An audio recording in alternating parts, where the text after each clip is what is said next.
na'udzubillahi min syururi anfusina min sayyiati a'malina may yahdihillahu fala mudhillalah wa may yudlil fala hadiyalah. Asyhadu an la ilaha illallah wahdahu la syarikalah wa asyhadu anna Muhammadan abduhu wa rasuluh man la nabiyya ba'dah. Allahumma fashalli wa sallim wa barik ala khairi khalqihi fa huwa khairul bashar nabiyuna wa habibuna wa syafi'una Muhammad wa ala alihi wa ashabihi wa man tabi'ahum bi ihsanin ila yaumiddin amma ba'd. Jadi rencana sesampai mau buat pantun, tapi langsung ditodong. Tapi nggak apa-apa, kita absen dulu lah ya, karena pada pagi hari ini ya tidak hanya pelantikan DPC yang ada di Batam, tetapi juga pelantikan DPC se-Kepri. Allahu Akbar. Allahu Akbar. Kalau Batam tak perlu disapa lagi lah ya, udah jelas ini, ramai. Kemudian kita lihat DPC se-Tanjung Pinang sudah masuk. DPC Tanjung Pinang, tak ada reaksi nampak. Oke. Kemudian DPC se-Bintan. Halo, tak ada suara. Oke. Kemudian DPC se-Karimun.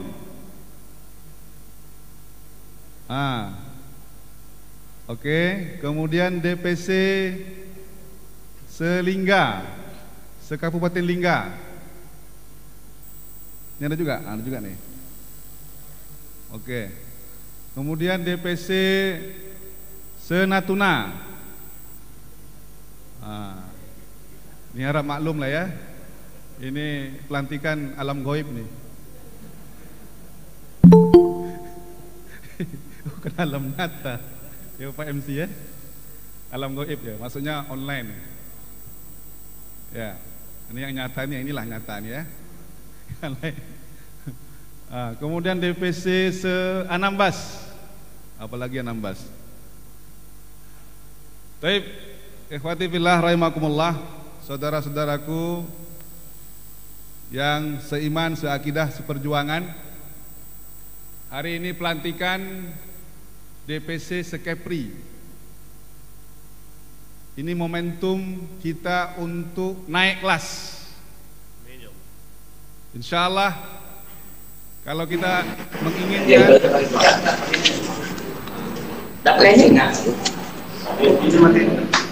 itulah bukti dia alam gaib.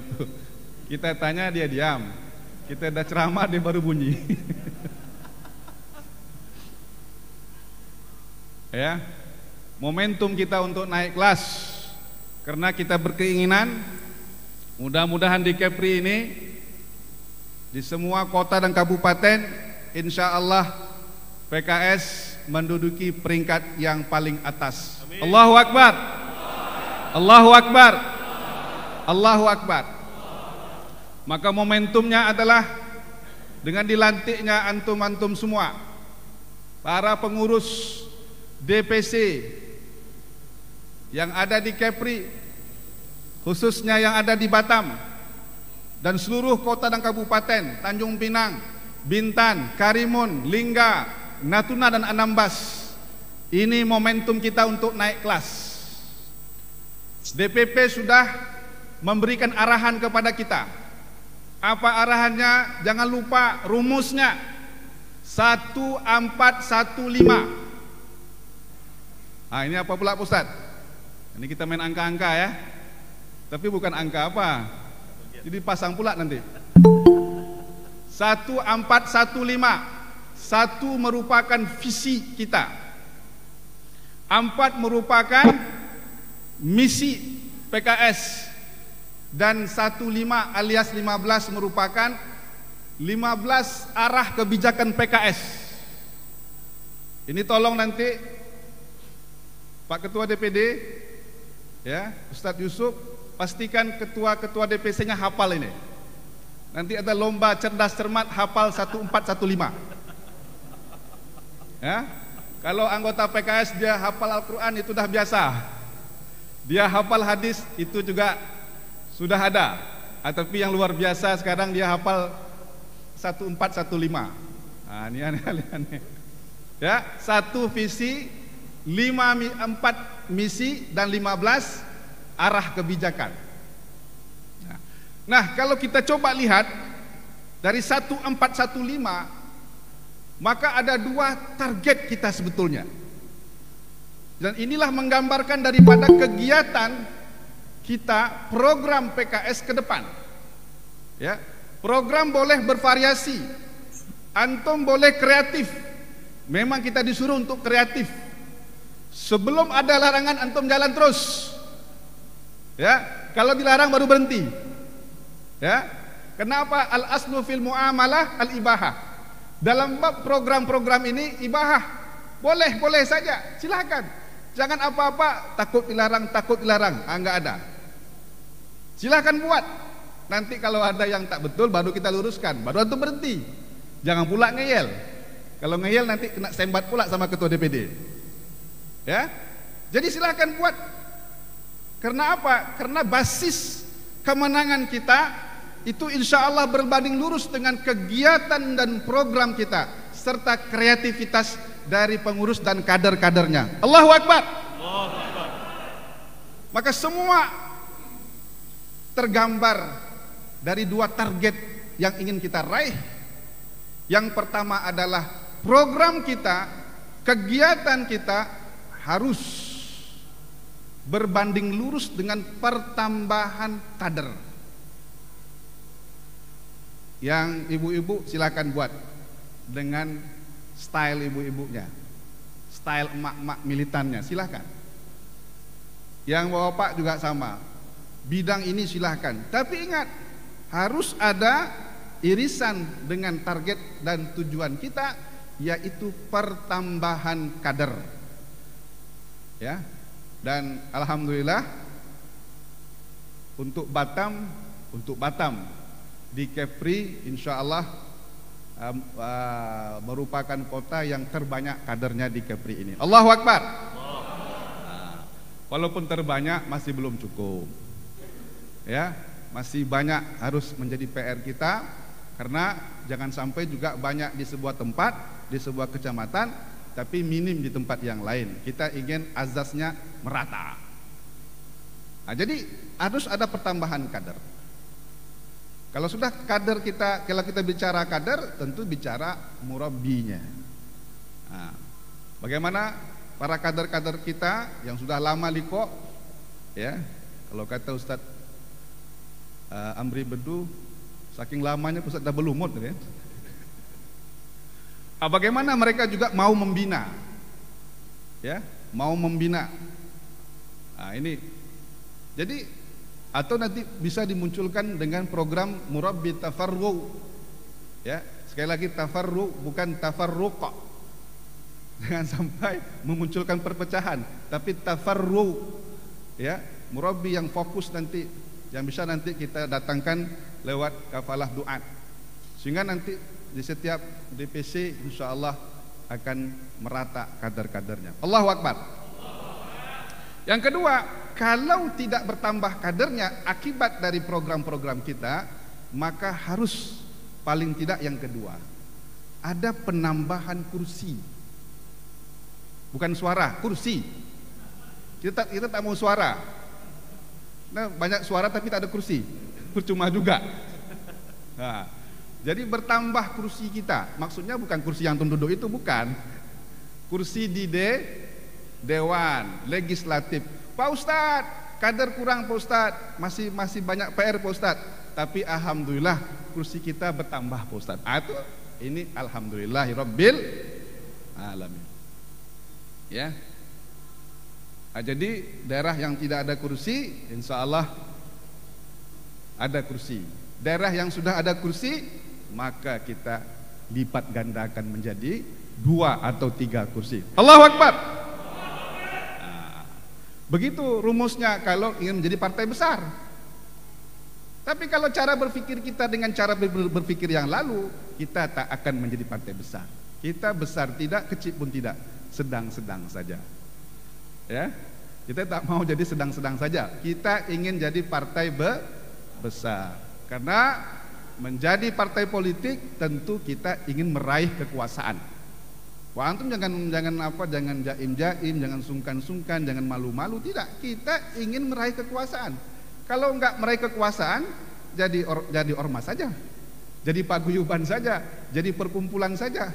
Kalau kita ingin menjadi partai politik, memang tujuannya ingin berkuasa, tapi berkuasa untuk melayani umat dan Allahu Akbar. Nah, ikhwati fillah rahimakumullah. Maka untuk mencapai dua target tadi, masih ada waktu lagi Pak Ketua? Boleh ya? Nah, ini saya agak sedikit korupsi nih waktunya. Ya. Maka untuk mencapai target itu tadi, ikhwati fillah, ada beberapa hal yang ingin saya sampaikan yang mesti kita ketahui. Harus ada apa yang disebut dengan yang pertama, ma'rifatul wilayah. Ke depan pengurus DPC, ya, pengurus DPD yang ada di Batam, yang ada di Bintan, yang ada di Karimun, yang ada di Tanjung Pinang, yang ada di Lingga, yang ada di Anambas, yang ada di Natuna, harus ma'rifatul wilayah. Apa maknanya? Mengetahui dan mengenal wilayah. Kalau kita tak kenal wilayah kita, kecamatan kita, kelurahan kita, RW kita, RT kita, maka sulit kita ingin menang. Kenapa? Jahil kita. Maka harus mengenal wilayah kita. Batam juga begitu, harus kenal wilayah. Berapa jumlah penduduknya, berapa umat Islamnya, berapa yang Katoliknya, berapa yang Protestannya, berapa yang Budanya, Konghucunya, Hindunya. Kenal. Berapa luasnya, ya. Kenal. Semakin kita mengenal wilayah kita ini, dalam konteks ini barangkali kecamatan, karena ini adalah pelantikan DPC, semakin kita kenal dengan kecamatan kita, karakter juga kita kenal, orang-orangnya kayak apa, maka semakin memudahkan kita untuk melaksanakan program dan kerja-kerja di lapangan. Itu yang pertama. Sudah makrifah, maka mesti kita lakukan juga yang kedua. Dicatat baik-baik nih. Kharitatul wilayah. Buat pemetaan wilayah. Peta. Ya. Udah tahu nih, lalu kita petakan wilayah kita ini. Oh, ternyata dahulu Pak Ustadz di kecamatan Batam Kota misalkan, pemilih kita sekian Pak Ustadz. Yang seniornya, pemilih tuanya yang memilih kita sekian ratus ataupun sekian ribu misalkan. Yang agak-agak tua sedikit sekian. Yang milenialnya sekian. Yang misalkan begitu. Contohnya begitu. Oh, ternyata Pak Ustadz dari sekian pemilih, kalau nanti babnya bab kesukuan, ternyata yang lebih banyak memilih kita suku ini Pak Ustadz. Apa kira-kira daya tarik kita sehingga suku ini bisa memilih kita? Misalkan begitu. Kita catat, kita petakan. Oh, sekarang ada satu suku dia tak mau milih kita. Apa sebab? Kita buat catatannya sehingga antum tahu nanti untuk kerja di lapangan. Maka mesti dibuat petanya. Agar makrifah tadi tidak menjadi sia-sia, maka mesti ada petanya. Kalau sudah buat peta, baru kita beranjak kepada hal yang ketiga. Apakah itu? Takhtitul wilayah. Kita buat perencanaan-perencanaan. Jadi perencanaan kita itu bukan lagi berbasis kirologi. Oh, katanya, oh perasaan begini, oh enggak begitu. Perencanaan kita berbasis peta. Peta tadi berbasis pengetahuan kita akan sebuah tempat wilayah. Kita buat nanti, oh ternyata Pak Ustadz di sini ini lebih banyak kita buat program nih Pak Ustadz. Kenapa? Karena ternyata itu menjadi daya tarik bagi masyarakat di sini. Misalnya begitu. Oh, tapi ini tak bisa dibuat. Enggak masalah. Karena masing-masing wilayah, masing-masing DPC tentu berbeda karakternya dengan yang lain. Tentu kalau DPC Galang itu berbeda kan. Kalau DPC Galang apa kira-kira programnya Pak Bri? Bagi sembako. Itu sama aja Pak, semuanya mau juga itu. Misalnya, nelayan, itu apa ya? Ini sampan, itu apalah. Pokoknya yang gitu-gitulah, yang berbau laut lah gitu ya. Jadi gitu, beda pula nanti itu dibuat nanti di DPC ini, beda lagi. Di Bintan juga, di Karimun juga, pasti saya kira punya karakter berbeda-beda. Maka perencanaannya mesti berbasis dari peta dan pengetahuan tadi. Lalu setelah kita rencanakan baik-baik, kita tidak mau asal jadi saja, sembarang jadi saja. Kita tidak hanya sekedar pengen mempertahankan kursi yang ada, ya, kita ingin meningkatkan, bahkan melipat gandakan. Karena itulah rumusnya, kita pengen menjadi partai besar, baru nanti kita buat binaul wilayah. Ya, sudah tahdid, baru kita bina, betul-betul kita eksekusi. Nah, kadang-kadang kita ini gitu, kader PKS kata orang, kalau bab tahdid itu Pak Yusuf tahulah dia, udah berlumut di situ. Ya, kalau bab kita perencanaan itu luar biasa itu, tapi bab eksekusi, itu lemah kadang-kadang kita. Sekarang bagaimana yang di perencanaan tadi betul-betul bisa kita eksekusi di lapangan. Makanya kalau membuat program-program tadi, ketika merencanakan program gak usah muluk-muluk, ya, kita buat saja beberapa perencanaannya. Kita buat, misalkan kita klasifikasi, ini yang pokoknya, ini yang penunjangnya, syukur-syukur yang pokok selesai, baru kita masuk ke penunjang. Itu baru betul. Ini dibuat perencanaan luar biasa, sampai berlembar-lembar, berhalaman-halaman, tapi tak ada yang dibuat, tak ada yang dieksekusi. Ini namanya NATO. Apa itu? No action, talk only. Tak ada ya eksekusinya, hanya sebatas perencanaan saja.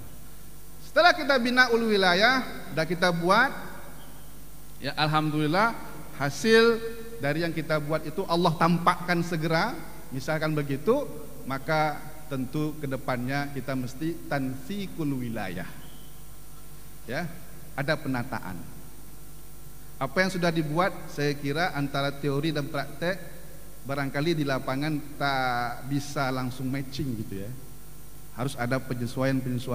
Ini yang harus dievaluasi, kita monitoring. Oh, ini ternyata kendala di lapangannya, harus ada tansik, penataan, evaluasi, monitoring. Alhamdulillah kita juga di DPW dengan kepengurusan BPW baru sekarang, Sumbagut, sudah membuat yang namanya Monevin IT, ya, monitoring, evaluasi internal berbasis IT. Jadi apa saja program-program kita di lapangan, baik itu DPD, alhamdulillah nanti di DPC, syukur-syukur di DPRA, itu bisa termonitor dengan baik lewat pelaporan-pelaporan tadi. Dan bahkan ALEK pun nanti ada diluncurkan, ya, program Monevin IT untuk ALEK, sehingga semua kinerja-kinerja dan kerja-kerja ALEK ke depan itu termonitor dengan baik. Jadi tidak ada lagi berbasis kirologi. Engkau dah berbuat, agaknya sudah Pak Ustadz, tak ada lagi agak-agaknya, sudah terlaporkan dengan baik. Nah, ini kalau sudah tansik, maka tentu yang terakhir adalah tatwirul wilayah. Tentu yang kita inginkan adalah pengembangan wilayah kita ke depan, apalagi yang belum kita kerjakan ke depan layak untuk kita kerjakan. Maka mulai dari al-ma'rifah sampai ke at-tatwir, tentunya ini membutuhkan kerja keras kita semua. Tidak ada yang mustahil, walaupun berat, tapi tidak ada yang mustahil. Tentu insya Allah Allah mudahkan. Kita selalu meminta dan memohon kepada Allah Subhanahu wa ta'ala senantiasa memberikan pertolongan dan bantuan kepada kita. Selamat akan adanya pelantikan DPC se-Kepri. Semoga pelantikan ini menjadi momentum bagi PKS Kepri untuk naik kelas ke nomor 1. Allahu Akbar, Allahu Akbar, Allahu Akbar. Assalamualaikum warahmatullahi wabarakatuh.